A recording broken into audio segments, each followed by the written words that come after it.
Hey guys, what is up? It's Dusty here, and welcome back to another crypto video.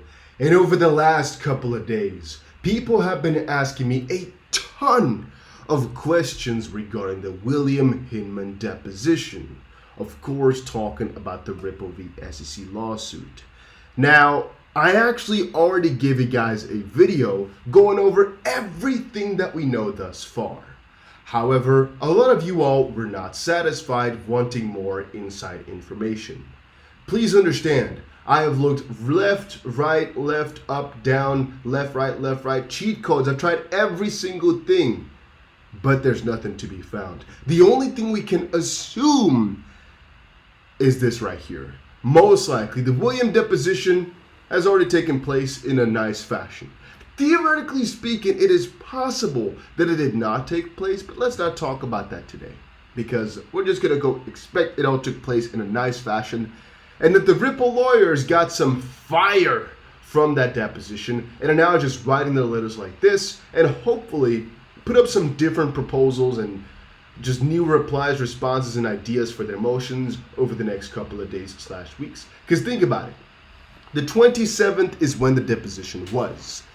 Now, if they're going to be using this for their motion for summary judgment all the way in November, and the discovery is closing next month-ish, time flies, well, if they have to put up some letters regarding the motion to dismiss from the individual defendants, for example, or for the motion to strike Ripple's defense, they, theoretically speaking, have to file it quite quickly, right? If they want to use it to aid in their defense on the fact that they want to kind of do something to the SEC, they have to be quite quick with that. And I know the judge has a lot of decisions to rule over, but I would say that this is the most important out of everything. As we keep on saying, oh, the motion to intervene can only be decided if the motion to strike has been figured out, and so forth and so on. Everything kind of builds itself up on this exact motion for deposition. So I would also say that if they are doing something, this is the first thing they have to figure out how to use, and most likely use in some sort of argument. Yet also, logically speaking, it takes a couple of days, maybe a couple of weeks to draft a new argument, a new idea/proposal. But it could be that they, for example, have all the secrets regarding Bitcoin and Ether status already. It could also be that they've got nothing and that William Hinman was completely quiet.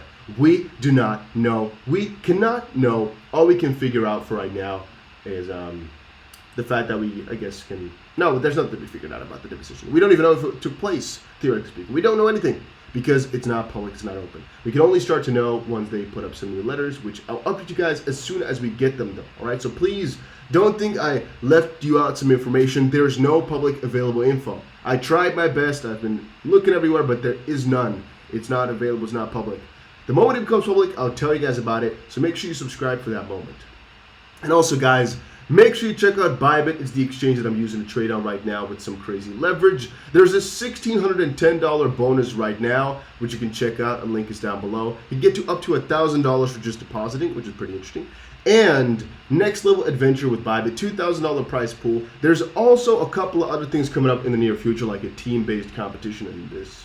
Just check Bybit out right now. It's worth it, I think. Link is down below. Then, tell us you're holding, and this is my question of today, tell us you're holding XRP without actually telling me you're holding XRP.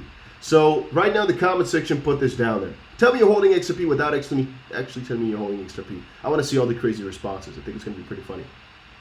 And then Altcoin Daily asked, when did Cardano flip XRP? This actually got me thinking for a little while. What actually happened in the altcoin rankings? Like, what went on here? When did this happen? And when will it turn back around? I remember when XRP used to be number 3 for the longest while. I do sometimes wonder when it's going to get back to that position. And theoretically speaking, I think that XRP deserves a number 2 or number 3 spot for right freaking now. And so a $250 billion market cap, which is, let's say, times 8 or so from where it is right now, also wouldn't be too crazy for me, in my opinion. It would not be too crazy if we go times 8 from here, just to be closer towards Ethereum, which is XRP at about $5.60, for example. It wouldn't be too crazy. If you think $5 XRP is crazy, then Ethereum's current price is crazy too, because XRP actually was above Ethereum a couple of times. Think about that, don't forget that. All right, let's see. Another thing is about the Songbird situation. Some people have asked various exchanges whether or not they will be supporting the Songbird airdrop, and Kraken said, "Hey, hi there. Songbird will only be credited to Flare holders that have Flare in a wallet or supported exchange. We won't support SGB, so you wouldn't receive the airdrop along with the Flare once it is credited." Here's our statement regarding forks and airdrops. And then, sorry, I don't get it. Please clarify. You support the Flare airdrop, but you don't support the SGB.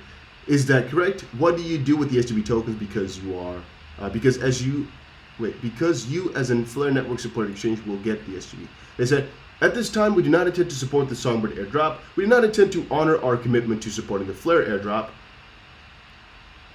What? Wait a minute, what? Wait a minute, I didn't actually read that properly the first time, I think. "We do not intend to honor our commitment to supporting the Flare airdrop insofar that it is safe to do so from a technical and regulatory perspective." Wait, what? I'm a little at a loss. Wow, I'm at a loss for words. What? They're saying we do not intend to honor our commitment to supporting Flare.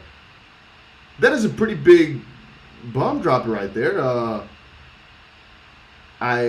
I'm confused. I didn't think that would be a thing. Is it now because SGB came up and because there's a second token? And as I warned already, if you guys watch my videos, you know, I warned already that the more tokens that Flare comes up with and tries to go for, the more annoying it'll become. Another good example, for example, is that Flare right now is one thing. Then Songbird is the second thing. And then DFLR is going to be a third thing. The more they keep adding, the less serious people are going to take in it. As now, for example, new proposals also being brought up to do more airdrop. Exchanges don't like airdrops too much because it's a lot of regulatory issue right now. It's not really that clear, but also a lot of course, technical requirement because they need to go through the action to distribute it to all users, which might be very annoying. At least in my opinion, it could be. Oh damn! I'm gonna let go of a tweet of that in some way, shape, or form later. I'll duplicate this, put this to the end so I don't forget. I have to make work out of this. So yeah, that's interesting. BITRUE, of course, they did say the Songbird distribution will be in 5 to 6 weeks. BITRUE will be supporting it day one, obviously, as it's a XRP-centric exchange. I use BITRUE, by the way, to get some interest on a lot of my XRP, if you are wondering. Then first, US Bitcoin ETF approval likely by the end of 2021. BNY Mellon's Slaven shares outlook for ETF run. You know what's pretty funny? The whole ETF debacle. It still gives me a lot of pleasure to read into that almost every single day because I keep thinking about how funny the situation has just gotten. Like the whole ETF debacle is mostly, they keep saying and denying it for the reason of safety, yet every big guy that's putting up an ETF, like there's serious players here. If it's a safety hazard, then what? It's so ununderstandable.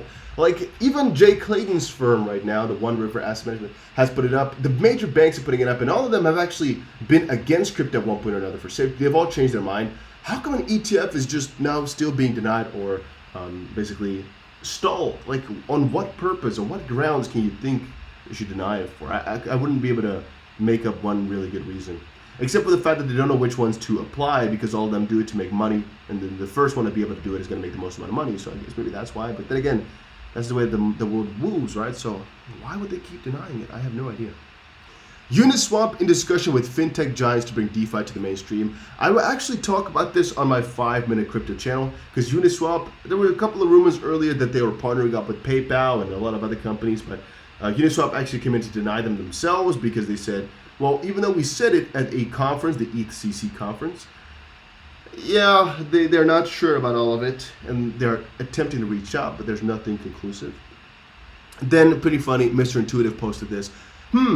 BitBoy starts talking up XRP and he gets taken off of YouTube. Welcome to our life story, BitBoy. They don't want the people to know about XRP. He's been talking about Bitcoin for years and never been banned, but it was pretty funny, I'm not gonna lie to you. How he started talking about XRP 2 weeks ago, for example, 3 weeks ago, and all of a sudden, bada boom, bada bing, channel terminated. Yeah, some people, of course, are memeing him saying, well, they must have fact-checked him. That's also pretty damn funny. Some people are saying this is proof it's all staged. I'm not sure exactly what it is, but it is pretty funny to me that he got banned pretty soon after starting it on. And then I'll also make sure I make a 5-minute crypto video about this situation. Clover and Quant got listed on Binance. Pretty damn juicy. A lot of people made some big freaking money. And I was pretty happy to see Quant get listed because it was one of my hodls. And I've been telling you guys about that coin for a pretty long while. So yeah, I was pretty happy to see that. But guys, that was it for today's video. Make sure you check out Bybit. A link is down below. And I'll definitely be seeing you guys soon. There's so much knowledge to be dropped pretty shortly here about the Ripple v SEC lawsuits. Things are just kind of falling apart, crumbling apart piece by piece. But this is it for right now. Take care and have a very nice day.